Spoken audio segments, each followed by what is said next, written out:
О передаче осужденных и лиц, задержанных по подозрению в совершении преступления, значит, нами ведется работа с правоохранительными органами других государств, в том числе России, Казахстана, Китая и других стран, где скрываются наши граждане, совершившие преступления.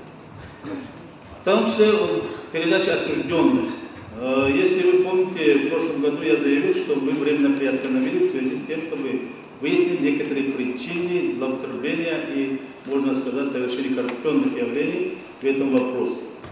Мы теперь начали эту работу и начали с того, что в основном там осуждены наши граждане за незаконный оборот наркотиков.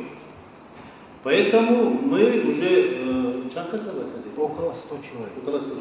Около 100 заявлений и жалоб граждан о переводе их родственников, осужденных в Российскую Федерацию, в Казахстане, в других странах, о переводе их в Таджикистан мы уже дали добро и направили запросы в соответствующие органы зарубежных стран, и мы уже получили ответы, и этот процесс уже начался. Но мы начали перевод осужденных из числа тех, которые совершили незаконный оборот наркотиков в граммах. Пока еще кто совершил такие преступления в объеме 1 килограмм и более, пока еще, значит, мы не перевели. Но в будущем, наверное, будем осуществлять перевод и таких осужденных, так как Конституция наша и другие законы обязывают государственных органов защитить интересы наших граждан. Я хочу довести до вашего сведения в отношении Низамхон Джураева, который опубликовано было в интернете, что якобы Европейский суд по правам человека запретил передачу Джураева. Сейчас мы получили, был удовлетворен наш запрос со стороны Генеральной прокуратуры Российской Федерации.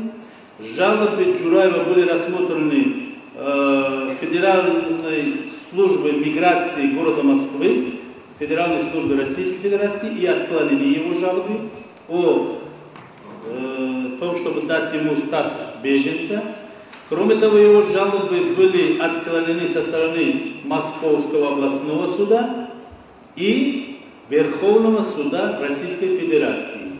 Сейчас его адвокаты обжаловали в Европейский суд по правам человека. Европейский суд принял решение приостановить передачу Джураева до рассмотрения жалобы его адвоката.